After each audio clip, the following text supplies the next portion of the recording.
Dis-nous, quand cela arrivera-t-il et quel sera le signe de ton avènement et de la fin du monde?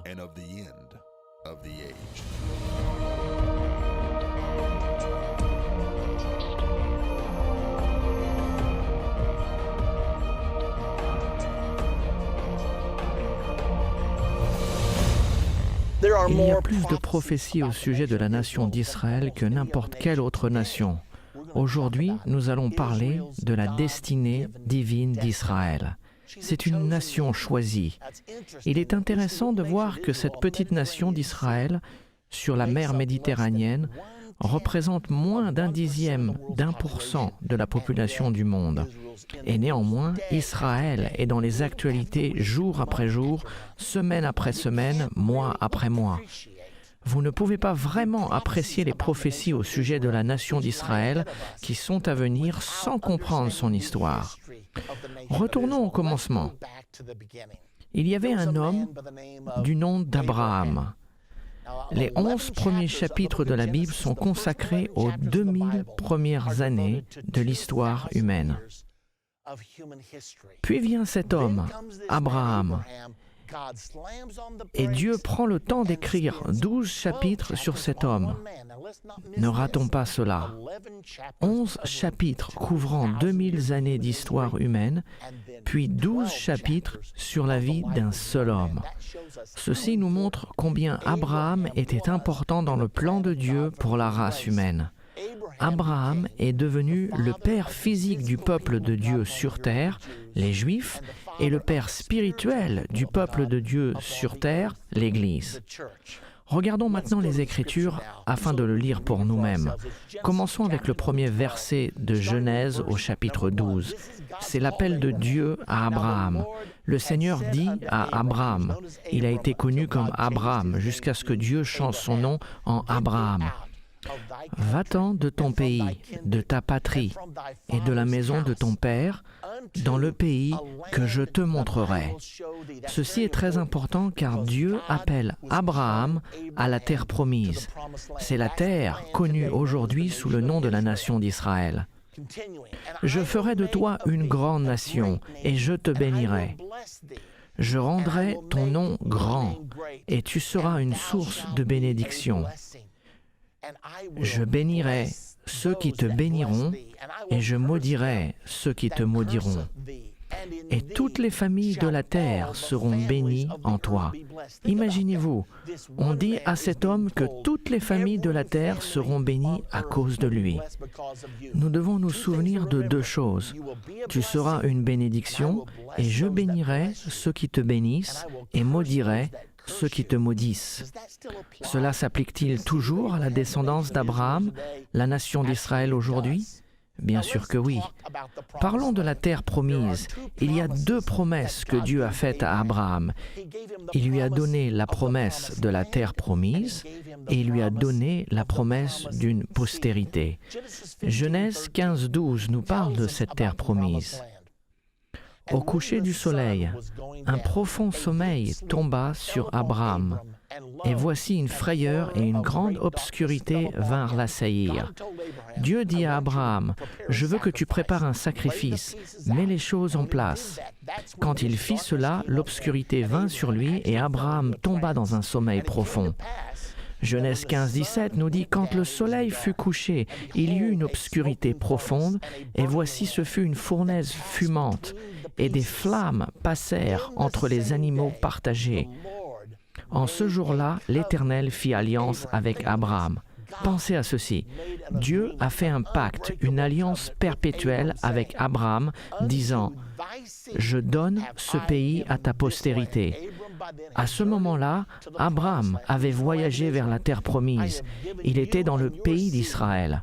« Je donne ce pays à ta postérité depuis le fleuve d'Égypte jusqu'au grand fleuve, au fleuve de l'Euphrate. » Donc Dieu donne ici à Abraham la promesse d'une terre promise dans la nation d'Israël et il établit les frontières.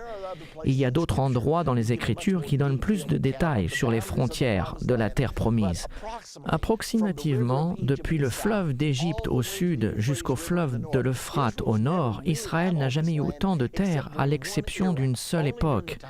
C'était au temps de David et de Salomon où ils ont régné depuis la rivière d'Égypte au sud jusqu'à la rivière de l'Euphrate, ce qui n'a pas été le cas depuis. Israël n'a pas toute cette terre aujourd'hui, mais la promesse est toujours aussi valable.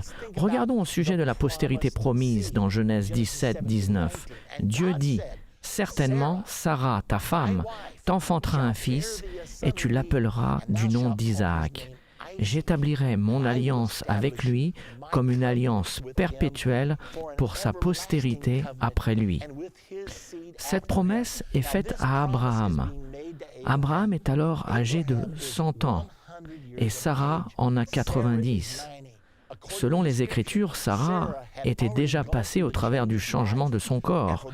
Et pour que cette promesse se réalise, d'avoir un enfant après cette période, ce que Dieu dit à Abraham est presque aussi surnaturel qu'une vierge devenant enceinte. Imaginez Abraham dire à ses amis, « Sarah et moi allons avoir un enfant. » Ils ont dû se dire, « Mais oui, bien sûr. » Et lorsqu'Abraham et Sarah sont partis, j'imagine que le peuple s'est dit, « Vous savez, je pense qu'Abraham perd la tête. Il a peut-être même Alzheimer, s'il pense que cela pourrait être vrai. Pourquoi Dieu fait-il des choses comme celle-ci? Pourquoi Dieu crée-t-il des circonstances extraordinaires? C'est pour attirer notre attention, pour nous faire réaliser que son plan est en action et qu'il œuvre sur la terre. Voici ce qui s'est vraiment passé. Sarah est réellement devenue enceinte. Le bébé est né et ils l'ont appelé Isaac. Il n'y avait aucun doute pour Abraham et Sarah que cet enfant était spécial. Tous ceux qui connaissaient Abraham et Sarah disaient « Ce qui se passe ici est incroyable. Il y a peut-être quelque chose de vrai là-dedans. » Abraham a dit que Dieu lui avait donné la terre promise ainsi qu'une postérité. Dieu fait-il son œuvre sur la terre? Nous allons voir, alors que nous continuons, que c'est bien le cas. Tout allait pour le mieux maintenant. Abraham a eu son fils, dont il a rêvé toute sa vie. Je suis sûr qu'ils ont passé du temps ensemble, ils ont certainement chassé ensemble, ils ont cultivé ensemble, et tout allait pour le mieux dans cette relation. Et Abraham a continué à marcher avec Dieu. Cependant, il est arrivé un moment où Dieu avait besoin de tester Abraham. S'il allait faire de lui le point central de l'histoire de l'humanité, le père physique du peuple de Dieu sur terre, les Juifs, et le père spirituel du peuple de Dieu sur terre, l'Église, il devait être sûr de la loyauté d'Abraham. Dans Genèse chapitre 22 au verset 1, regardez ce qui se passe. Après ces choses, Dieu mit Abraham à l'épreuve et il lui dit, « Abraham » et il répondit, « Me voici ».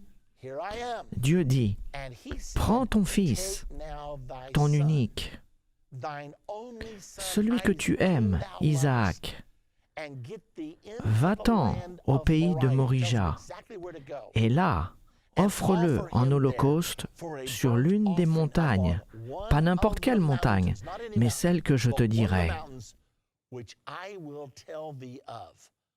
Quel test! Dieu a mis Abraham à l'épreuve, ce qui signifie qu'il l'a testé. Je veux que tu prennes la joie de ta vie, ta promesse tant attendue, et je veux savoir si tu m'aimes ou si tu aimes mes bénédictions et mes promesses. J'ai besoin de savoir laquelle tu aimes le plus. La foi d'Abraham était donc testée. Certains ont parlé qu'Abraham aurait pleuré sur cette décision, mais l'Écriture ne nous dit pas cela. Le seul commentaire que nous avons, un écrivain nous dit « Abraham ne douta point de la promesse de Dieu ». Dieu conduit donc Abraham à Morija, sur une montagne spécifique appelée le mont Morija. Pourquoi cela est-il important? Car le mont Morija, 2000 ans plus tard, était destiné à devenir le mont du Temple. En fait, 1000 ans plus tard, au temps de David, le premier temple a été construit à cet endroit et il est toujours connu en tant que le mont du Temple aujourd'hui. Donc Dieu avait tout planifié. Là où vous êtes aujourd'hui, Dieu l'avait ordonné 2000 ans avant Jésus-Christ. Donc quand ils sont arrivés à la montagne où Dieu lui avait dit, « C'est celle-ci, Abraham. » Abraham dit à ses serviteurs, « Restez ici, moi et le jeune homme, nous irons jusqu'à là pour adorer et nous reviendrons auprès de vous. » Écoutez cette déclaration de foi. Nous irons jusqu'à là pour adorer et nous reviendrons auprès de vous. Abraham avait eu une promesse et il savait que Dieu ne faillit jamais à ses promesses. Et la promesse était que par Isaac, toute la postérité serait bénie. Je peux imaginer qu'Abraham a pensé en lui-même, comment Dieu va-t-il faire cela? Il veut que je tue mon fils unique, Isaac, et si ma postérité doit être bénie au travers d'Isaac et qu'Isaac n'a pas encore eu d'enfant, Dieu va donc soit m'arrêter avant que je le tue, ou il le ressuscitera des morts, car Dieu ne peut pas casser son alliance. Ils arrivèrent sur le lieu, et Abraham lia Isaac, il lia ses mains, et le plaça sur l'autel, et il leva son couteau sur ce fils qu'il aime tant. Ceci va arriver à chacun d'entre nous dans notre marche avec Dieu. Un jour ou un autre, Dieu vous demandera les choses que vous aimez le plus, car il veut savoir si vous l'aimez plus que toute autre chose. Dans Genèse 22, 12, voici l'histoire de ce qui s'est passé. Alors qu'Abraham avait son couteau levé et était prêt au sacrifice, soudainement la voix d'un ange lui dit « N'avance pas ta main sur l'enfant et ne lui fais rien, car je sais maintenant que tu crains Dieu et que tu n'as pas refusé ton fils, ton unique. » Abraham leva les yeux et vit derrière lui un bélier retenu dans les buissons par les cornes. Et Abraham est allé prendre le bélier et l'offrit en holocauste à la place de son fils. Vous savez, ceci était un aperçu de vous et moi qui étions destinés à mourir. Et néanmoins, Dieu s'est pourvu lui-même en sacrifice. Il s'est fait un corps et s'est dit « Je vais mourir à leur place ». Et qu'est-ce que Dieu attend de nous? Premièrement, il veut savoir si nous l'aimons par-dessus toute autre chose. Et il veut aussi que nous sachions qu'il a préparé un sacrifice pour nous. Souvenez-vous de la promesse, Genèse 22, 18. « Toutes les nations de la terre seront bénies en ta postérité parce que tu as obéi à ma voix. » Parce que tu as obéi à ma voix. Ceci est le test assidu pour nous tous. Obéissons-nous à la voix de Dieu dans notre vie? Nous avons sa parole qui est sa voix. Nous avons son esprit qui est sa voix. Et voilà ce que Dieu veut savoir. Et non seulement d'Abraham, mais de la part de nous tous. Avez-vous obéi à ma voix? Souvenez-vous qu'il est dit « en ta postérité ». C'est au singulier.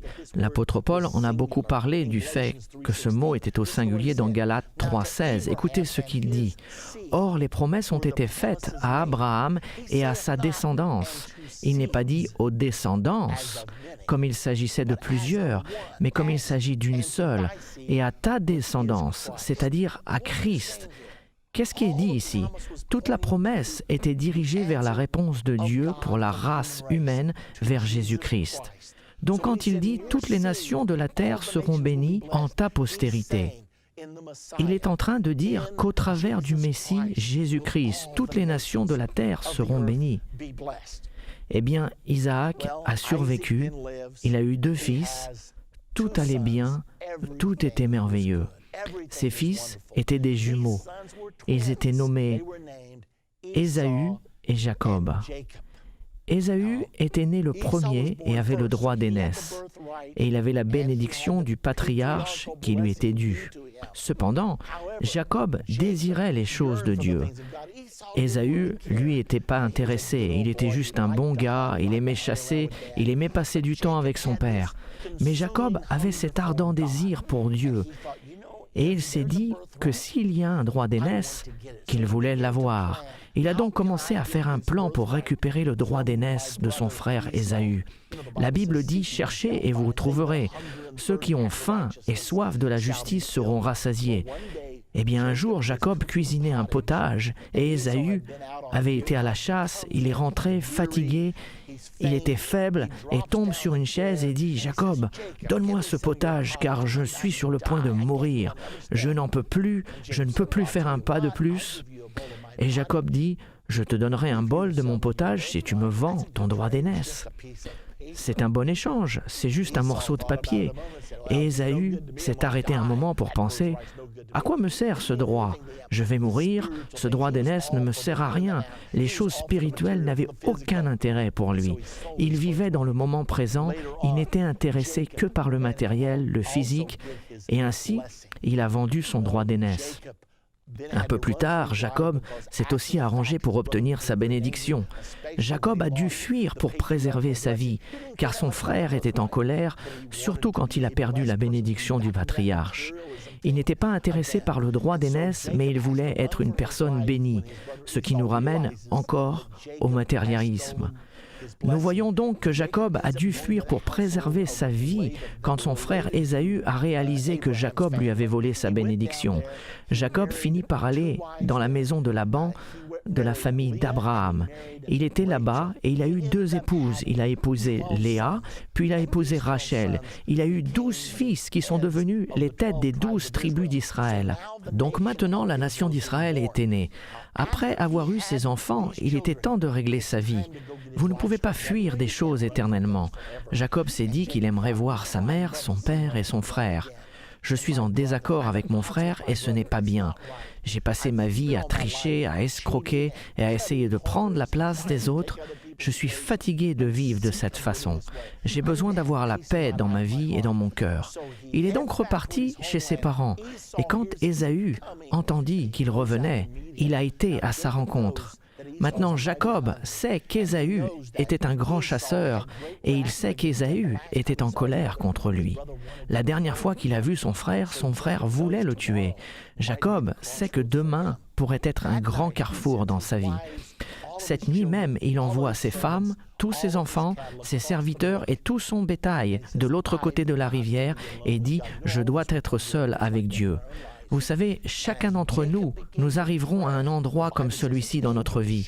Alors que Jacob a commencé à prier, la Bible nous dit qu'un ange lui est apparu et que cet ange a commencé à lutter avec Jacob. Et Jacob a lutté avec l'ange et il s'est dit « J'ai la chance de ma vie, j'ai la visite de Dieu dans ma vie et je ne vais pas la rater. » Il a saisi l'ange et ils ont combattu toute la nuit jusqu'au matin.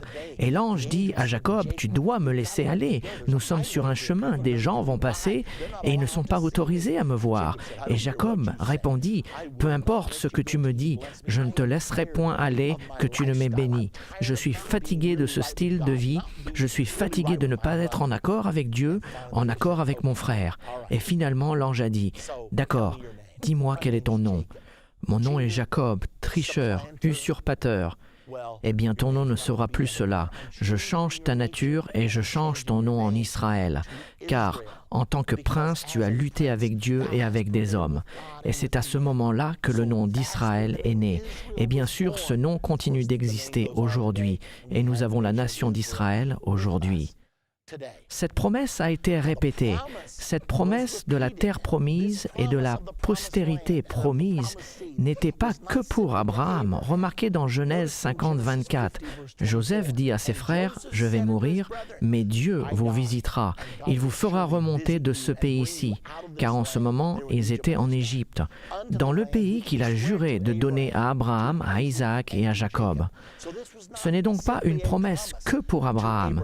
C'était pour Abraham, pour Isaac et pour Jacob. Nous allons avancer de 1000 ans, car une autre figure importante dans le plan de Dieu et dans l'histoire juive est née. Son nom était David. Il était le 2e roi de la nation d'Israël. Dieu aimait David. Il a tué un géant. Il est devenu sauveur du peuple d'Israël. Cependant, au fil du temps, le climat spirituel d'Israël a commencé à dégénérer et Dieu s'est mis en colère contre Israël. Et l'Écriture nous dit que Dieu a poussé David à dénombrer Israël. Dieu avait dit au roi d'Israël de ne pas compter le peuple. Il ne voulait pas qu'ils comptent sur leur propre force, mais qu'ils dépendent de lui. Vous savez, parfois, nous voulons compter notre argent, nous voulons savoir quelles sont nos ressources, mais Dieu veut que nous dépendions de lui, n'est-ce pas? Dieu a donc parlé à David pour dénombrer le peuple, et David l'a fait. Son chef de l'armée, Joab, a essayé de le convaincre de ne pas le faire, mais il l'a fait quand même. Et après l'avoir fait, il a eu mal au cœur. Il savait qu'il avait péché contre Dieu, il savait qu'il allait avoir des ennuis.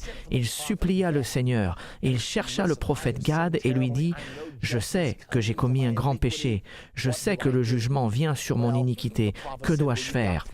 Le prophète lui répondit « Tu as 3 choix, tu peux fuir devant tes ennemis pendant 3 mois, ou tu peux choisir d'avoir 7 années de famine dans ton pays, ou 3 jours de peste dans ton pays. » David pensa et dit, « Je pense que je vais compter sur la main de Dieu, car Dieu est miséricordieux. » Puis il dit, « Je prendrai les 3 jours de peste dans mon pays. » Eh bien,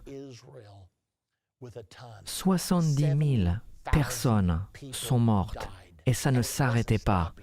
David cria au Seigneur en disant « Attends un peu, Seigneur, c'est moi qui ai fait cela, et non ce peuple. Mais tu punis le peuple. Si tu dois juger, juge-moi, et moi seul. Comment puis-je arrêter cela ?» Dans 2 Samuel 24, 18, le prophète vient. Gad vint auprès de David et lui dit comment arrêter cela. « Monte, élève un autel à l'Éternel dans l'aire d'Aravna, le Jébusien. » Au verset 24, le roi monte à l'aire d'Aravna et dit « Je veux te l'acheter à prix d'argent. » Ce qui s'est passé lorsqu'il est arrivé, Aravna a dit « Tu es mon roi, prends l'aire et les bœufs seront pour l'Holocauste. Que tout soit pour le bien de la maison d'Israël. » Et David répondit « Non, je veux te l'acheter à prix d'argent, et je n'offrirai point à l'Éternel, mon Dieu, des holocaustes qui ne me coûtent rien. » De nos jours, nous avons tant de personnes qui veulent une religion qui ne leur coûte rien. Ils pensent que tout est pour eux. Mais ce n'est pas le cas. Tout est pour lui, lui et lui. David a dit « Je ne veux pas adorer Dieu sans que cela me coûte. Je veux lui donner une partie de moi. Je l'aime. » David a donc acheté l'aire et les bœufs pour 50 cycles d'argent. Souvenez-vous donc, il achète l'aire d'Aravna. Et nous allons découvrir que c'est le même endroit que le mont Morija et le même endroit que le mont du Temple. Il y a un énorme conflit dans notre monde aujourd'hui pour savoir à qui appartient le mont du Temple. Les musulmans disent que ça devrait leur appartenir, les juifs disent que c'est à eux, l'Église catholique et les chrétiens disent quelquefois que ça devrait être à nous. Mais nous avons ici la réponse. David l'a acheté pour la nation d'Israël. Il a acheté l'aire d'Aravna et nous allons découvrir dans un instant qu'il s'agit du mont Morija, qui est le mont du Temple. Dans 2 Chroniques 3, 1, Salomon, le fils de David, commence à construire le premier temple.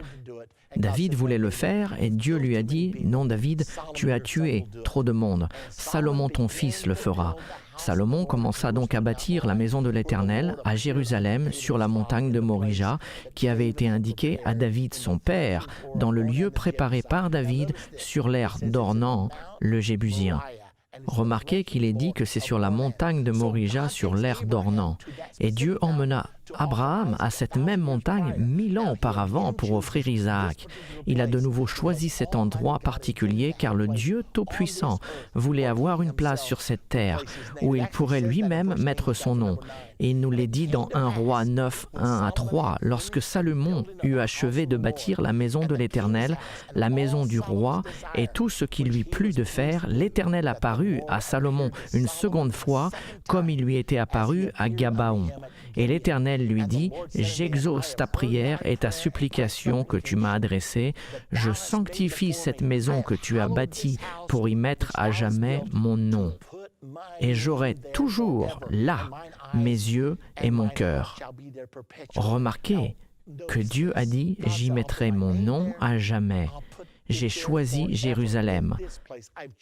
Maintenant, Jérusalem est une petite ville insignifiante. Et néanmoins, il y a eu plus de guerres au sujet de Jérusalem que n'importe quelle autre ville sur la face de la terre. Pourquoi? Il y a déjà eu 40 guerres à son sujet. Elle n'a pas une importance militaire, économique, agricole ou autre. Et néanmoins, il semblerait que tous les dirigeants du monde doivent aller là-bas. Quelle est la raison? Car le Dieu Tout-Puissant a dit « J'y mettrai mon nom à jamais ». Savez-vous que la bataille d'Armageddon va se passer à cause de ces 12 km²? C'est le morceau de propriété le plus disputé au monde. Dans notre prochaine partie de Comprendre la fin des temps, nous allons parler au sujet du premier exil, la destruction du premier temple et du second temple. C'est une histoire importante et elle est en rapport avec le troisième temple qui est sur le point d'être construit dans un futur proche. C'est toutes les prophéties sur le passé d'Israël, le présent d'Israël et le futur d'Israël. Cela va nous affecter, nous ainsi que le monde entier. Peu importe ce que vous faites, ne la ratez pas. Dans notre dernière partie de Comprendre la fin des temps, nous avons parlé d'Abraham et de son appel spécial. Nous avons appris au sujet de la terre promise et de la postérité. Et cette alliance est toujours d'actualité. Nous avons également constaté que Dieu a choisi tout spécialement le mont Morija, qui est aujourd'hui le mont du Temple, pour y placer son nom à jamais. Dans cette partie, nous serons témoins de la destruction du premier temple et apprendrons sur le premier exil d'Israël, les 70 années prophétisées par le prophète Jérémie. Nous serons témoins également des événements surnaturels qui ont permis la construction du deuxième temple. Et finalement, nous apprendrons au sujet de la destruction du deuxième temple et le début du deuxième exil. Maintenant, regardons la prière de Salomon. Salomon a fini la construction du beau temple au mont du Temple, sur le mont Morija, et il pria cette prière de dédicace au Seigneur.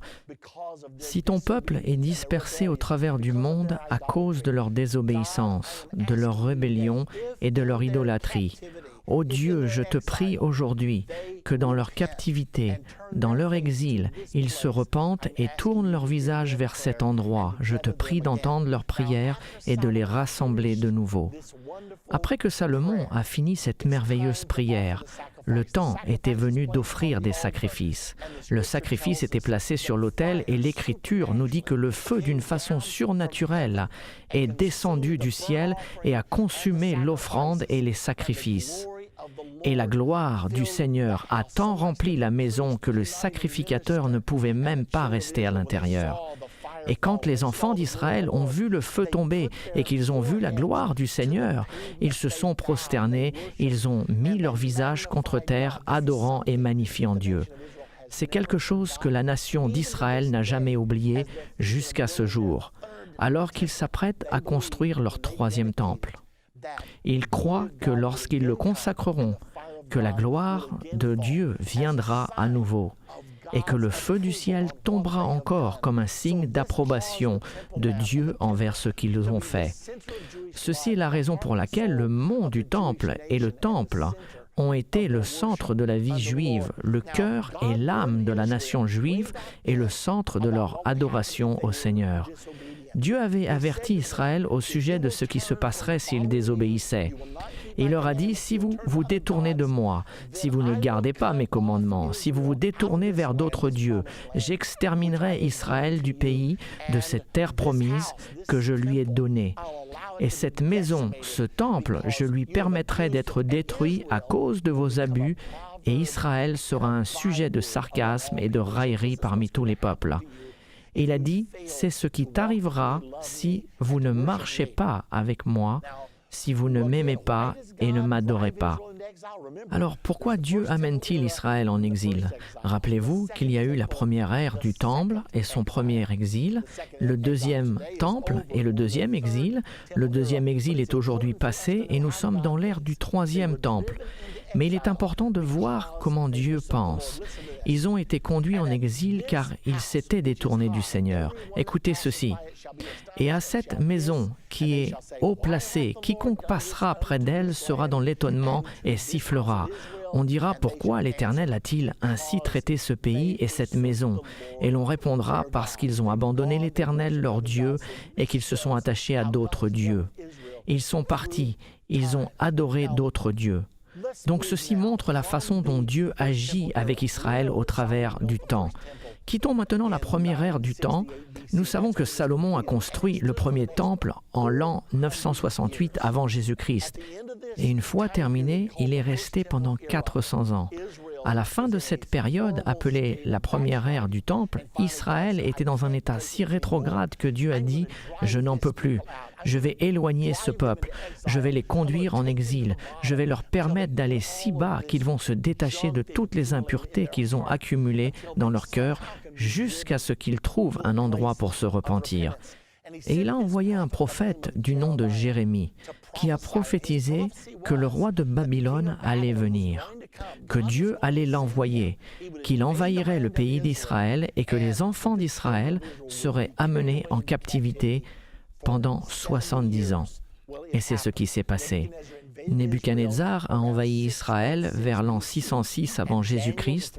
Daniel et les 3 enfants hébreux qui croyaient au prophète Jérémie sont allés avec le roi de Babylone, Nebuchadnezzar, car le message de Jérémie était « Si je vous envoie un jugement et que vous coopérez et que vous alliez sans résistance dans la terre de Babylone, je vous bénirai même dans votre captivité. » Sachez que Dieu peut nous bénir là où nous sommes, du moment que nous marchons avec lui.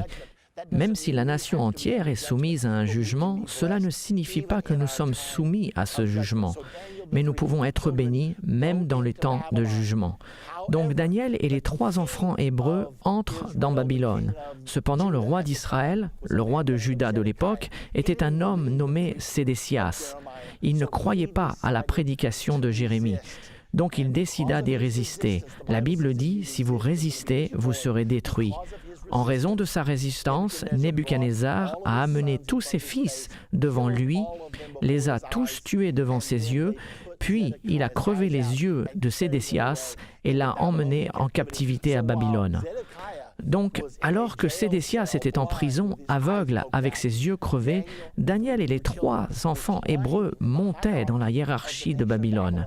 Ils sont devenus très haut placés dans la hiérarchie, car ils avaient obéi à Dieu et avaient fait ce qu'il leur avait dit.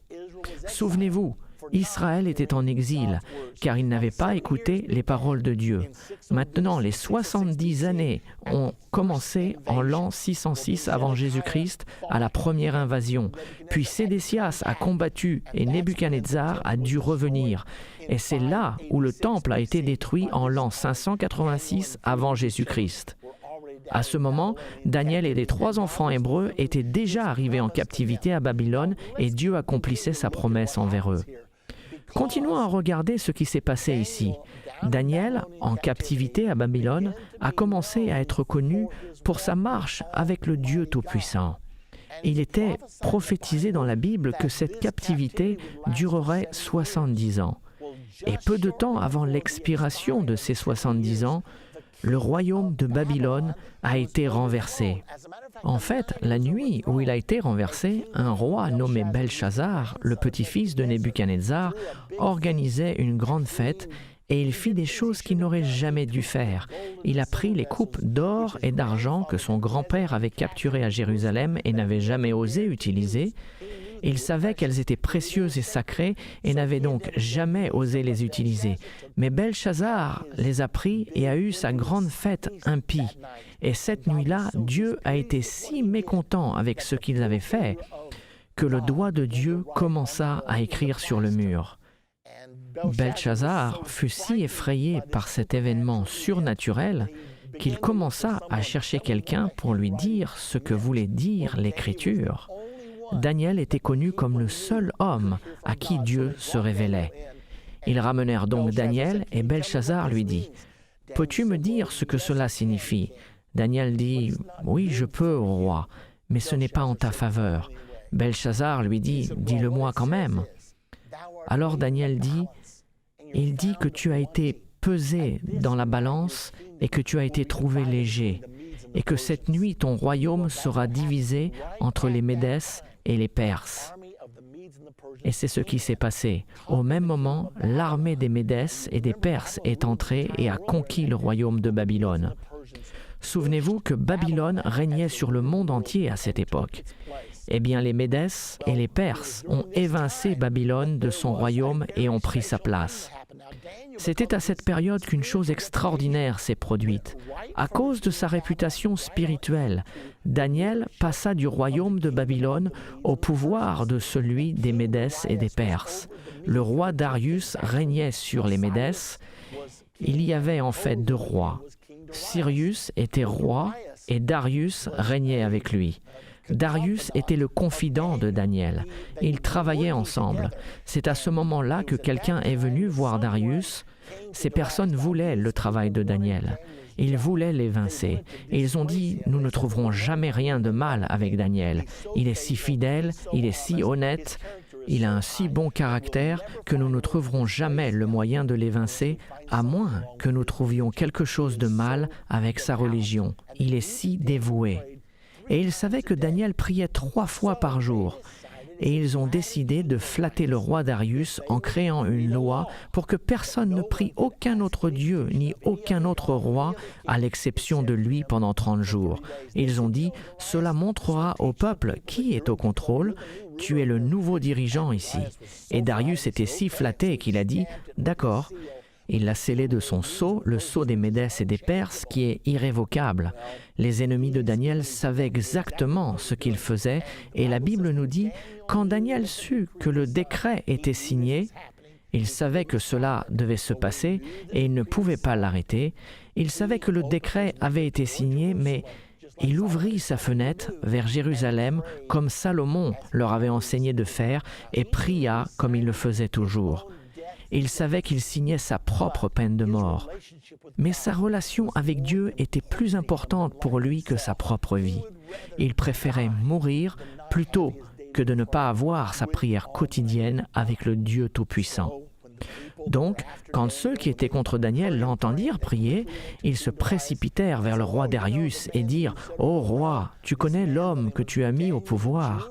Cet homme nommé Daniel, le Juif, il était en train de prier, il a violé ta loi. » Et la Bible dit que le roi Darius fut très affligé, car il n'avait pas pensé à la dévotion de Daniel. Par conséquent, Darius a été voir Daniel personnellement et lui a dit, « Daniel, le Seigneur Dieu que tu sers continuellement est capable de te délivrer. » Ils jetèrent Daniel dans la fosse aux lions, et cette nuit-là, Darius était si troublé avec ce qui s'était passé qu'il refusa de manger avant d'aller au lit. Il avait normalement un orchestre qui venait jouer pour qu'il puisse s'endormir. Il n'avait pas de radio Bose à l'époque, mais l'orchestre venait et jouait jusqu'au temps que le roi s'endorme, puis l'orchestre se retirait silencieusement. Mais cette nuit, le roi Darius dit « pas de musique ». Et il resta éveillé, marchant, jeûnant, priant « Ô Dieu, sauve Daniel ». Au matin, le roi Darius se rendit à la fosse aux lions. Il ouvrit la fosse et cria « Ô Daniel, est-ce que le Seigneur Dieu que tu sers avec persévérance a été capable de te délivrer ?» Maintenant, Daniel est dans la fosse et j'imagine qu'il s'est endormi, car Dieu a envoyé ses anges pour fermer la gueule des lions. Peut-être il avait sa tête posée sur un lion et ses pieds sur un autre. Et il entend du bruit.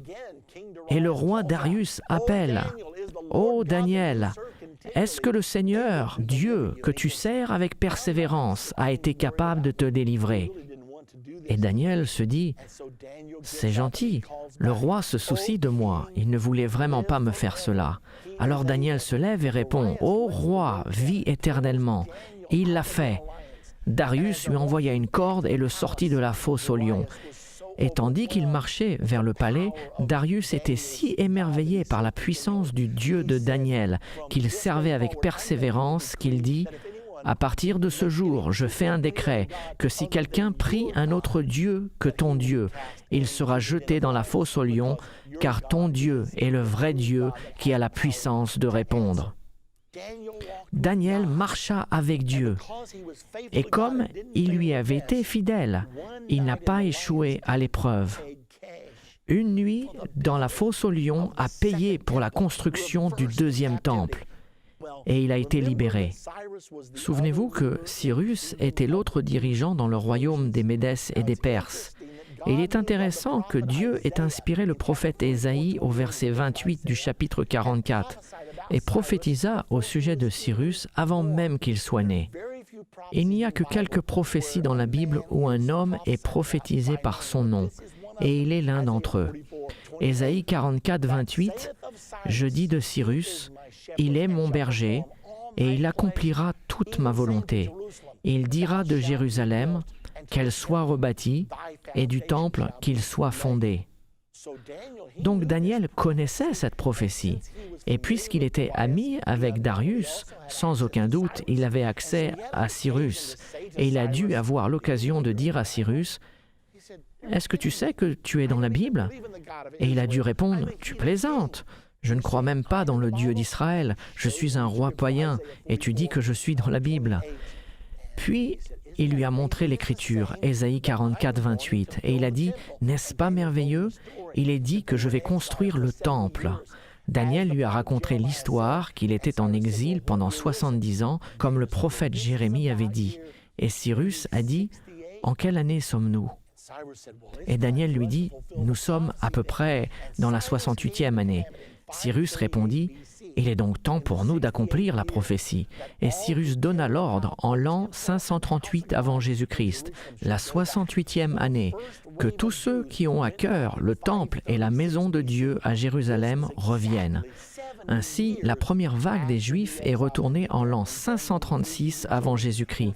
C'était exactement 70 ans après que l'exil a commencé, quand Daniel et les 3 enfants hébreux ont été présentés pour la première fois. Ceci était pendant le temps où un homme nommé Zorobabel a été élevé par Dieu pour mener l'effort de reconstruire le temple, pour reconstruire le deuxième temple d'Israël. Cela était une tâche si importante et ils avaient si peu de moyens pour travailler que je suis sûr qu'il a dû y avoir des moments de découragement terribles pour Zorobabel.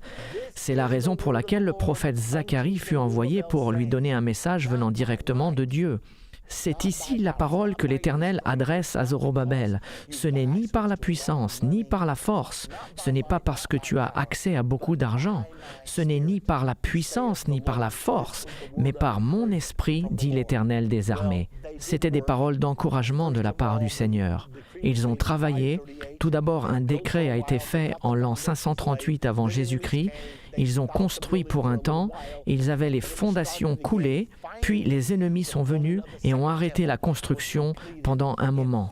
Puis ils ont recommencé et finalement la construction du deuxième temple fut terminée en l'an 516 avant Jésus-Christ. C'était une période merveilleuse pour le peuple d'Israël. L'ère du deuxième temple avait commencé. Maintenant, le temple n'était pas très beau, il n'avait rien à voir avec celui de Salomon, il n'avait pas les mêmes ressources. Cependant, Hérode le Grand, qui régnait sur le peuple juif à Rome vers l'an 19 avant Jésus-Christ, voulait avoir la faveur du peuple juif et donc il décida d'agrandir leur temple et de le rendre fastidieux, ce qu'il fit vers l'an 19 avant Jésus-Christ. Et il était si beau que les gens ont dit « Ceux qui n'ont pas encore vu le temple d'Hérode n'ont jamais vu un beau bâtiment dans leur vie. » Donc nous observons tout ceci. C'était en l'an 19 avant Jésus-Christ et le temple a été rendu beaucoup plus beau.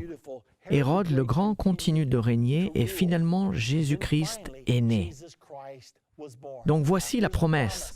Souvenez-vous, Dieu a promis à Abraham, par ta postérité, le monde entier sera béni. Jésus est né.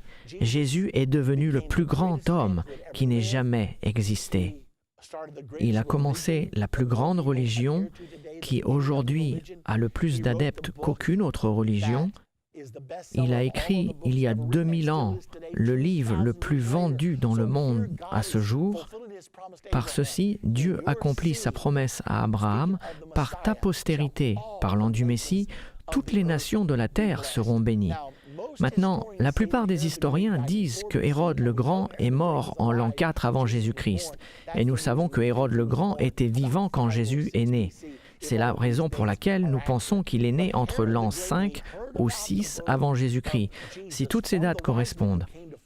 Hérode le Grand a entendu parler de la naissance de Jésus par les mages qui venaient le voir. Hérode a dit « Dites-le-moi, quand vous le trouvez, je veux aussi l'adorer ». Mais ils ne voulaient pas l'adorer et voulaient le tuer, car ils ont posé cette question « Où est le roi des Juifs qui vient de naître ?» Dieu a averti Joseph par un rêve « Tu dois éloigner l'enfant d'ici, car Hérode le Grand cherche à le tuer ».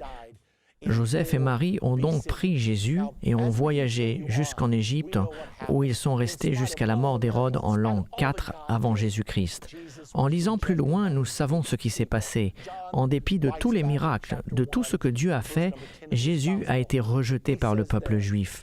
Jean écrit dans son évangile au chapitre 1 et au verset 10, « Elle, parlant de la lumière, Jésus, elle était dans le monde, et le monde a été fait par elle, et le monde ne l'a point connue.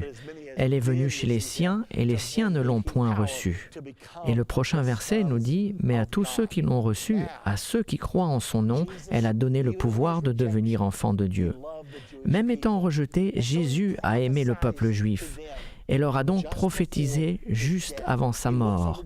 Il regarda sur Jérusalem, Luc 19, 43 nous le dit, Jésus prophétise sur les Juifs, sur Jérusalem, et il dit, « Il viendra sur toi des jours où tes ennemis t'environneront de tranchées, t'enfermeront et te serreront de toutes parts.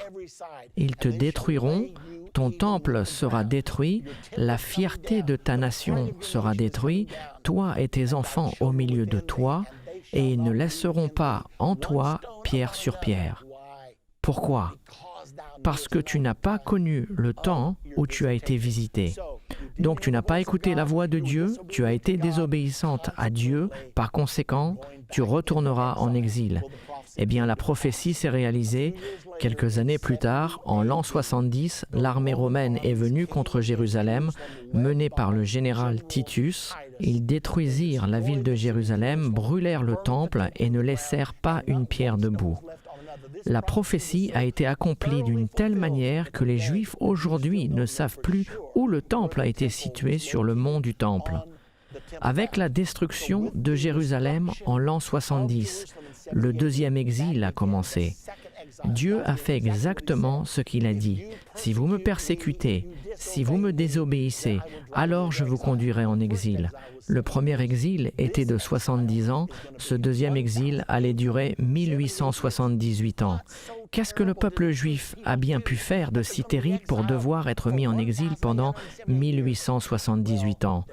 Ils ont rejeté la promesse, l'alliance, la postérité d'Abraham, le Messie, le Sauveur du monde, Dieu manifesté en chair. C'est la raison pour laquelle leur châtiment était si important. Regardons la fin du deuxième exil. Allons voir la prophétie d'Ézéchiel au chapitre 37. Il prophétise la renaissance de la nation d'Israël après le deuxième exil. Dans cette prophétie, Ézéchiel dit que Dieu l'a transporté et qu'il a vu la grande vallée et que cette vallée était remplie des ossements secs. Et le Seigneur lui dit, « Ézéchiel, ces os, pourront-ils revivre ?» Ézéchiel répond, « Je ne sais pas, mon Dieu, qu'est-ce que c'est terrible ?» Qu'est-ce qu'Ézéchiel voyait réellement ? Je crois qu'il voyait l'Holocauste d'Hitler. Avez-vous déjà lu l'histoire de ces corps juifs entassés les uns sur les autres alors qu'ils tuaient 6 millions de juifs dans les camps de concentration ? Je crois qu'Ézéchiel a vu cette image des camps de concentration et le Seigneur lui dit « Ces os pourront-ils revivre ?» Est-ce que cette nation pourra-t-elle revivre ? Et Ézéchiel répond « Je ne sais pas. » Et le Seigneur dit « Prophétise sur eux. » Et alors qu'Ézéchiel prophétise, les os s'approchèrent les uns des autres. Vous pouvez lire le reste de la prophétie où il est dit « Je ramenai les enfants d'Israël du nord, du sud, de l'est et de l'ouest, et les rassemblai dans leur propre pays. » C'est ce qui s'est passé. Après la Deuxième Guerre mondiale, ils se sont regroupés. C'est une histoire étonnante, puisque après la Deuxième Guerre mondiale, le 29 novembre 1947, les Nations Unies ont voté la création de la nation d'Israël et de la Palestine. Les Israéliens l'ont accepté, les Arabes l'ont rejeté et ont commencé une guerre le jour suivant. C'est alors que l'ère du troisième temple a commencé. La renaissance d'Israël s'est faite le 14 mai. Le vote a eu lieu le 29 novembre 1947, mais l'indépendance d'Israël a été déclarée le 14 mai 1948. 42 millions d'Arabes ont lancé une guerre contre cette petite nation d'Israël. Il n'était que 600 000, 42 millions contre 600 000. La plupart des nations pensaient qu'Israël ne survivrait pas, mais étonnamment, Dieu l'a aidé. Et quand le traité d'armistice a été signé en 1949, Israël possédait plus de terres que les Nations unies lui avaient données. Cependant, la promesse d'Abraham n'était pas tout à fait accomplie. Il n'avait toujours pas Jérusalem. Alors, que s'est-il passé? En 1967, Nasser a dit « Nous n'allons pas laisser cette nation juive survivre. Combattons-les. » Et ils ont déclaré une guerre, une fois de plus, contre Israël. Étonnamment, Israël a battu tous ses voisins en 6 jours et ils sont revenus au mont du Temple et le grand message a été envoyé au travers du monde, le mont du Temple est entre nos mains. Par contre, au lieu de construire leur temple, ils avaient peur. Ils craignaient la communauté mondiale, ils craignaient les Nations unies. Notre prochaine leçon est intitulée « Israël, l'horloge prophétique de Dieu ». Dieu n'a pas fini avec cette histoire. Nous avons entendu le passé et dans notre prochaine leçon, nous allons entendre au sujet de l'avenir. Alors ne la ratez pas car cela se passe en ce moment.